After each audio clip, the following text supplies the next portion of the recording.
¿Qué tal, mis queridísimos amigos de Consentido? Hoy estamos platicando con alguien muy famoso. Estoy 100% segura que todos han escuchado hablar, han escuchado cantar y han visto, conocen su cara, conocen su música y conocen su trabajo. Álvaro Aguilar está hoy con nosotros en Consentido. ¿Qué tal? Bien, bien, contento de estar acá, en este ambiente tan rico.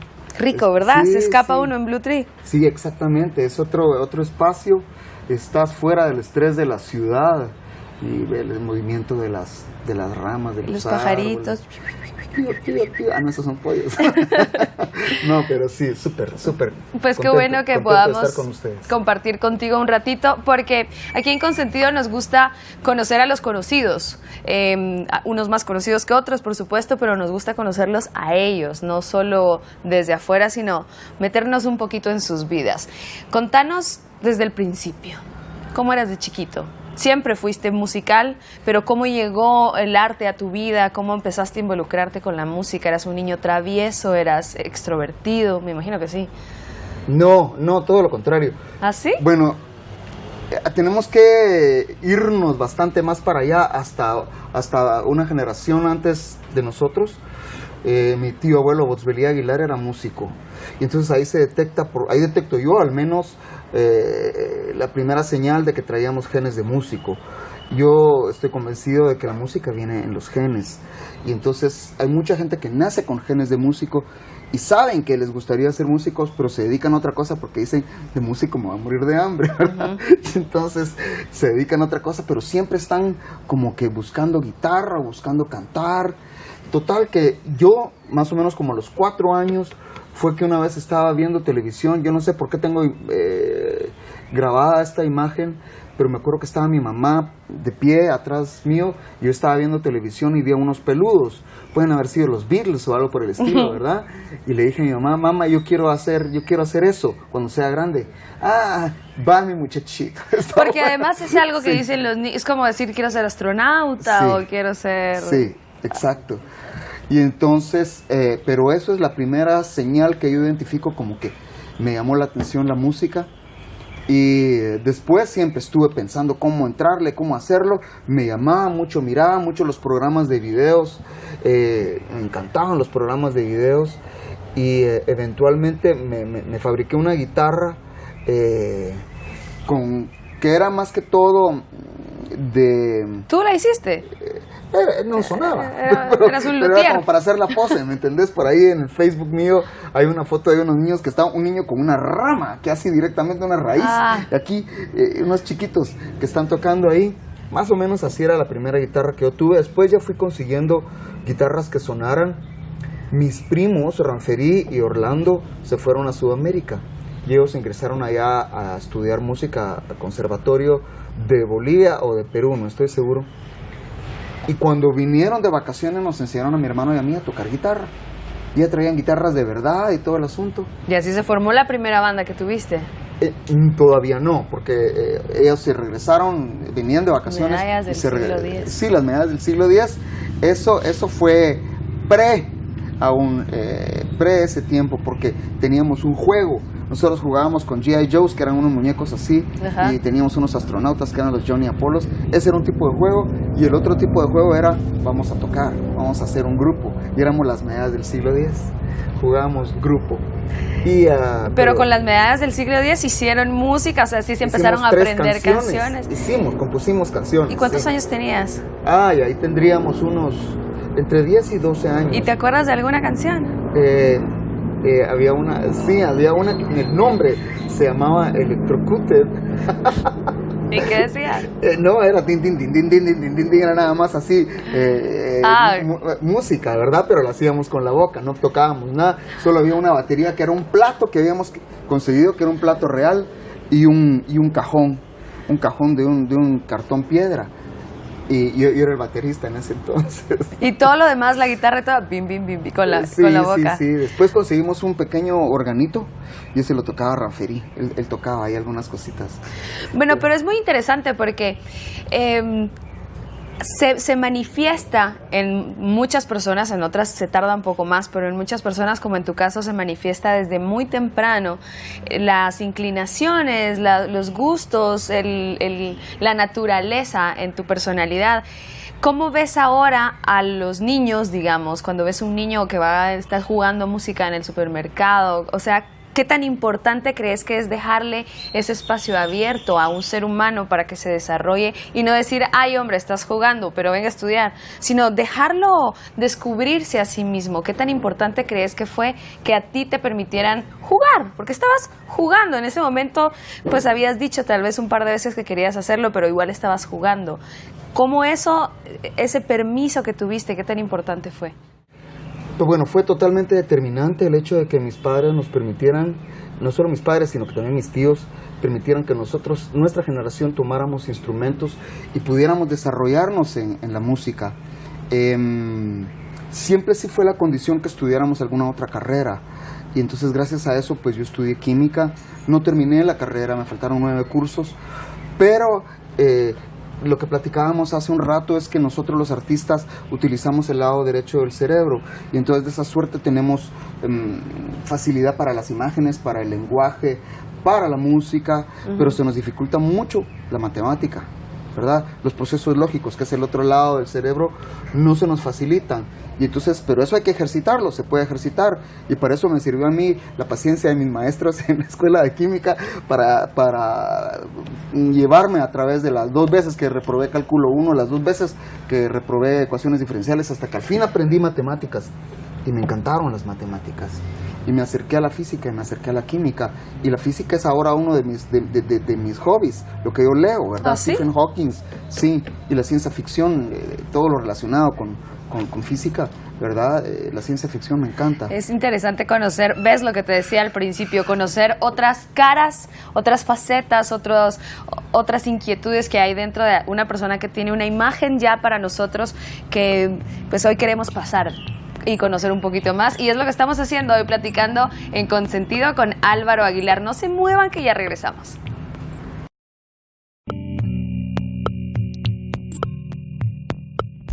La ropa que ven que utilizo en Consentido, como esta blusa hermosísima, la encuentran en Fashion Corner. Hoy en Consentido estamos platicando con Álvaro Aguilar. Yo no sabía, de verdad que no tenía la menor idea que habías estudiado química. Tu papá te inspiró, él era químico biólogo, tú estudiaste química pura. Sí.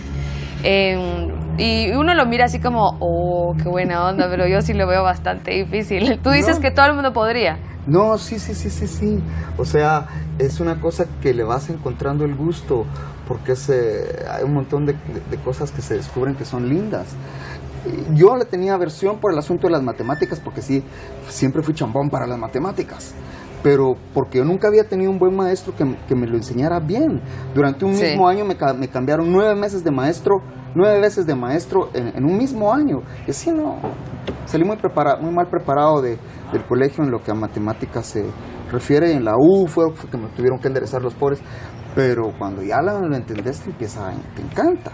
¿Y en qué momento decidiste, o sea, cuando empezaste a estudiar química, pensaste que tal vez esa iba a ser tu profesión? ¿O ya sabías que ibas a estudiar química, pero que de todas formas ibas a dedicarte a la música? ¿En qué momento dijiste, no, me permiso, buena onda, pero...? Sí, bueno, yo, por lo que me habían dicho mis papás y por lo que estaba viendo en el medio, yo sí decía, tengo que tener una carrera, porque si lo de la música no funciona, entonces yo tengo que tener una tabla de salvación, ¿verdad? Algo que yo pueda hacer para vivir de ello. Sin embargo, llegó un punto donde lo de Alush iba caminando muy bien, exageradamente bien, y la carrera pues iba bien, pero siempre le había estado quemando yo la canilla a la carrera con la música, ¿verdad? ¿O a la música con la carrera? No. ¿No? No. Esto era como lo que la gente quería que yo hiciera y esto era lo que yo quería hacer, y entonces al final de cuentas dije, no, yo me voy a dedicar a la música y lo que tengo que hacer es hacerlo bien hecho, y que esto sea realmente mi actividad principal. Y un día tomé la decisión y ya no volví a la U. ¿Y cómo se formó? Bueno, porque estuvo esta primera banda de niños, luego Rainbow, hubo varios experimentos ahí. ¿Cómo llegó a Luz Nahual? ¿Cómo se formó? Pues lo que pasa es que, vaya, Gracias. Rainbow fue la banda del colegio alemán, donde estábamos, allá, ya en ese entonces, ahí estaba Paulo Alvarado, ya estaba mi hermano Pluvio. Y ahí empezaste a saborear también un poco la fama, porque aunque fuera solo en el colegio, ya eras el cantante, el músico, la banda. Sí. Eso era muy bonito. Y entonces, lo que pasó es que el subdirector se tuvo que ir de regreso a Alemania.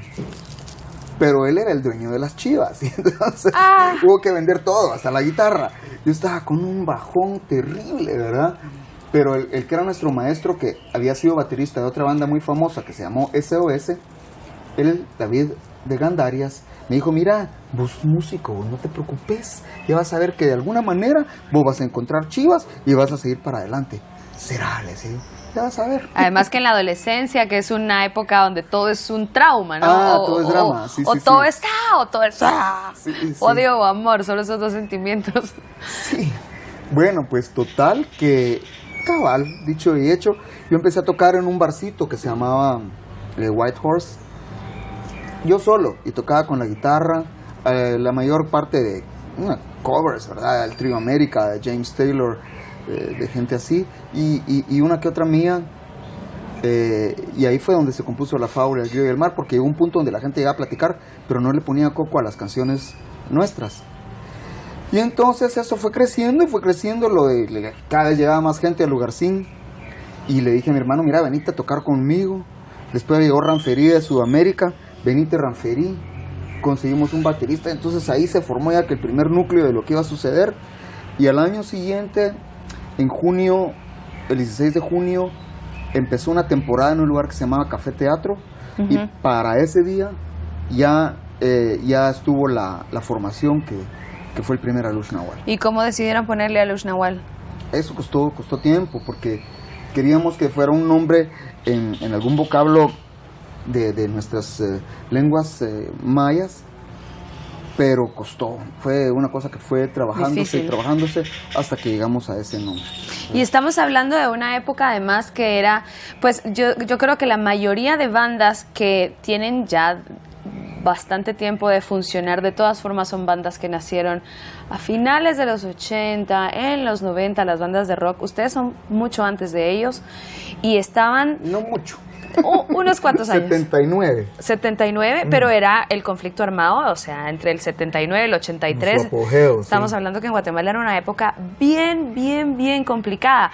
Y decir lo que pensabas era una de las cosas que primero se te iba de la mente. Pues yo no puedo decir lo que pienso a no ser que esté dispuesto a vivir las consecuencias. Y a Luz Nahual sabemos todos que tiene letras que hablan de la paz, de la posición política que ustedes tenían en ese momento. No hubo ninguna dificultad para ustedes. Sabemos que en las radios también a veces les decían no podemos poner eso. Sí, bueno, sí tenés razón. Es bueno que la gente sepa que durante ese tiempo había otro grupo de música sudamericana que se llamaba Voces Nuevas, y a uno de ellos lo mataron y a los otros por poco los matan. Y varios de los que están vivos escaparon, por pura suerte corrieron y ya no los alcanzaron, pero a uno de ellos, José León Díaz, sí lo mataron durante esa temporada. Para nosotros fue una cosa muy dura, y a nosotros muy probablemente no nos pasó nada, porque lo nuestro no era un asunto panfletario. Nosotros no decíamos, este gobierno no sirve, o el comunismo sí y el imperialismo no, o viceversa, sino que nosotros hablábamos del asunto desde el punto de vista humanista, ¿verdad? Que, por ejemplo, alto al fuego. Simple y sencillamente no queríamos más balas porque no queríamos más muertos. Y que se convirtió en un himno centroamericano. Sí, la verdad fue una sorpresa muy grande para nosotros, como ahí sí que agarró fuego esa canción. Impresionante. Nosotros llegamos a El Salvador y la gente ya la conocía, ya la cantaba y la acabábamos de sacar. Era una cosa impresionante. En Honduras, toda la gente, en Costa Rica. Y que toda la gente con la... Sí, había, que era un símbolo. Espérate, me voy a quitar el papelito, güey. Entonces era alto a la violencia, alto al fuego. Esta era la señal de alto al fuego. Y la adaptaron inmediatamente el Centroamérica en general. Cuando fuimos a Costa Rica a la firma de Esquipulas 3, íbamos a hacer una presentación en el Teatro Melico Salazar y la gente directamente votó la puerta del Teatro Melico Salazar, y en vez de una tuvimos que hacer 3 presentaciones. Entonces sí fue muy sorpresivo, pero es ahí donde se comprueba una vez más que sí, los artistas llevamos el Vox Populi en nuestras canciones, la voz del pueblo. Nosotros recogemos lo que la gente nos dice, ¿me entendés? Y podemos trasladarlo a una canción que realmente ya no es nuestra, sino que se vuelve del pueblo, porque viene del pueblo. Y era la opinión de la gente en ese momento, de toda una generación que no queríamos esa guerra que estaba siendo impuesta a nosotros. Ese choque de ideologías entre los gringos y los rusos que vino a resultar que iba a ser acá. La guerra, nosotros íbamos a poner los muertos, ellos las balas, pero nosotros no lo queríamos y había que gritarlo. Eso fue lo que hicimos nosotros. ¿Y crees que ha cambiado la situación en Guatemala, política? Sí, claro que sí. Ya se desvaneció el asunto ese del comunismo, ya no, o sea, y entonces ellos ya no están buscando la expansión de ese tipo de ideas, por lo menos en Latinoamérica no. Lo que tenemos nosotros acá es otro fenómeno, que es la violencia urbana y que se decanta del narcotráfico, ¿verdad? Y sus diferentes tentáculos. Sí. Pues vamos a seguir platicando con Álvaro Aguilar, que hace muchísimas cosas. Actualmente es la cabeza de algo muy importante. Ya les vamos a contar, no se muevan que regresamos con Consentido. Hoy en Consentido estamos platicando con Álvaro Aguilar, que es la cara más conocida, la voz líder de Alush Nahual, una banda, yo diría la banda con más, pues no quiero decir con más éxito, pero sí con una repercusión que es impresionante. Pues alguien de 13 años, imagínate a alguien que tiene hoy 13 años, se sabe las rolas de Alush Nahual. A mí eso me parece impresionante realmente. Pero como les decía antes del corte, hay mucho más que solo ser cantante y compositor para ti. La cultura, antes del corte hablábamos de las guerras, de la violencia, de la pobreza, de todas estas dificultades sociales que vive el mundo entero, y Guatemala no es la excepción. ¿Cómo crees que la cultura y el arte nos alejan de esa violencia? Porque formaste parte del Consejo Cultural de la Municipalidad y luego empezaste un programa directamente de música. Contame eso y cómo ves tú la importancia de la cultura y de desarrollar cultura y arte para la paz. Bueno, la cultura es un concepto sumamente amplio. Involucra muchísimos aspectos de la vida del ser humano, de un grupo social. Pero no voy a dar toda la definición de cultura, pero sí te digo que la cultura desde cierto punto nos libera, el conocimiento te libera, te hace ya no ser esclavo de ciertas cuestiones. Por ejemplo, si tú sos una persona que ha leído mucho y que conoce de historia y que conoce de los valores del ser humano, no necesitas tener ese reloj, ni necesitas desfrijolizarte solo porque te lo ponen en las pantallas de todas las carreteras. Ni ese carro, ni esos zapatos. Ni ese carro, ni esos zapatos, si no tenés esa presión social de que tienes que tener un montón de objetos para poder valer. Bueno, por un lado eso. Y así ese es un ejemplo de cómo el conocimiento te libera. Y entonces viviríamos en una sociedad más tranquila, más sosegada, si todo el mundo tuviera más acceso al conocimiento de la cultura. No siempre se tiene acceso, pero bueno, los libros ya no son tan caros como eran antes. Después el arte te sensibiliza. Tú estar en una presentación de ballet o estar en un concierto de una obra clásica, de un concierto de la sinfónica, te sensibiliza y te vuelve imposible buscar pegarle un balazo a alguien o ensartarle un cuchillo a alguien. Ya no cabe dentro de tu forma de pensar. Entonces obviamente es importantísimo combatir la violencia a través de la cultura y el arte, en el sentido de la educación y en el largo plazo. Obviamente que a los que están haciendo esas barbaridades de plano hay que venir a agarrarlos y meterlos al bote, ¿verdad? Y aislarlos para que ya no sigan haciendo daño. Pero en el largo plazo, para de una generación a 2 generaciones, cultura. Esa es la solución, pienso yo. Y entonces, bueno, he tenido la fortuna de que me llamaron para ser parte del Consejo de Cultura en la Municipalidad de Guatemala y les solicité que me permitieran hacer eventos con sus grupos artísticos, que son la Sinfónica, el Ballet Guatemala, el Ballet Moderno y Folclórico, la Marimba de Concierto. Y entonces empezamos a trabajar. Fue un primer día en que llegué a las 7 de la mañana esperando a que llegara ya a la tarima con todos los fierros y todos los chunches y supervisando que armaran porque iba a ser una presentación de la Sinfónica. Y empecé colocando los micrófonos, eran unos clones de micrófonos. Tú sabes que las mejores marcas siempre son un poco más caras, ¿verdad? Poquito. Sí, lo que suena bien cuesta, es caro. Y entonces estábamos trabajando con clones, era un micrófono que de repente, ¿y esto qué es, verdad? Entonces los tenía que ir colocando ahí, pero estuvo lindo empezar a hacerlo, y lo más lindo es que yo ya no estoy ahí y el programa continúa. Persiste, sí. La MUNI lo ha cuidado, lo ha crecido, lo hacen muy lindo, lo hacen muy bien, y esa sí es una satisfacción muy grande de las cosas que he hecho en la vida. Y a nivel de nuestro país también me causa satisfacción, porque también he hecho otras cosas, pero que cambia el gobierno y se acabaron, como el programa de orquestas del Ministerio de Cultura, ya no existe. Y ahí se hicieron acuerdos con Alemania, con México, con España, y ya no está. Pero ¿cuánto camino crees que nos falta como para entender que además el presupuesto tiene que crecer? O sea, que no es posible que gastemos millones y millones y millones en unos uniformes o en unas armas y que gastemos ese pedacito en arte y cultura. ¿Crees que estamos cerca o estamos, pero que ni tú ni yo lo vamos a ver? Bueno, hoy estamos más lejos que nunca.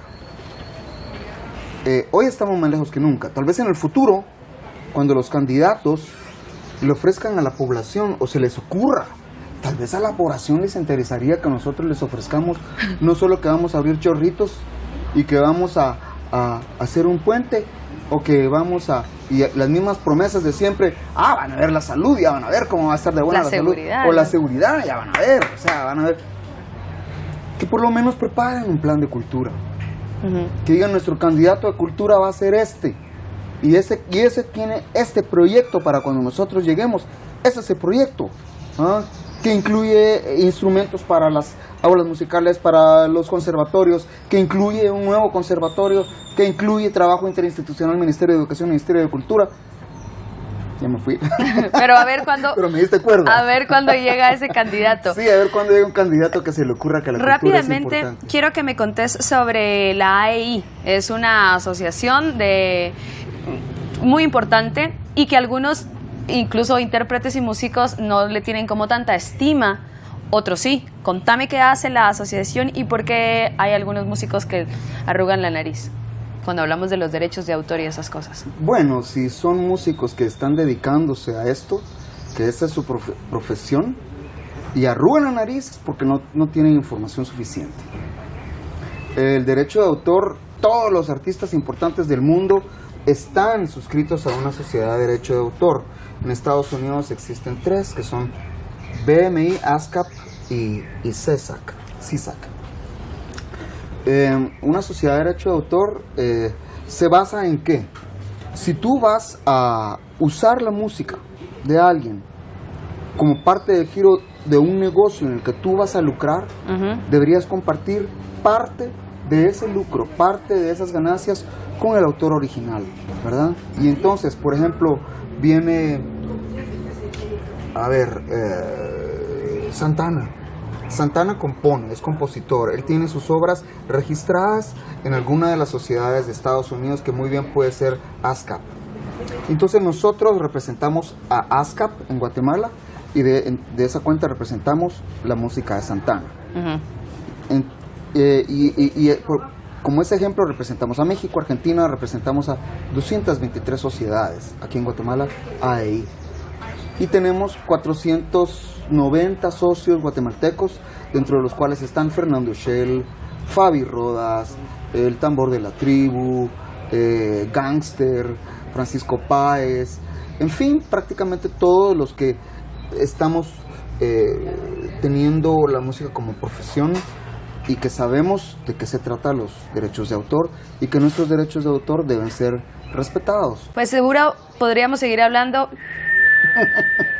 muchísimo más tiempo. Se nos acabó. Voy a terminar con 3 palabras que elegimos para... Siempre cerramos el programa con... Yo te digo una palabra y tú me respondes rápidamente qué significa para ti esa palabra. Tikal. Magia. Guerra. Imposible. Atrapasueños. Tu servidor. Pues muchísimas gracias, encantada de tenerte con nosotros. Seguro te vamos a seguir escuchando. Hay un montón de proyectos que ya no hablamos, pero ustedes quédense pendientes porque seguro los van a ver y los van a escuchar. Pronto. Gracias a ti por estar aquí. Gracias, y gracias a ustedes por sintonizar. Comenten usando el hashtag Consentido1850. Soy Beatriz del Cid.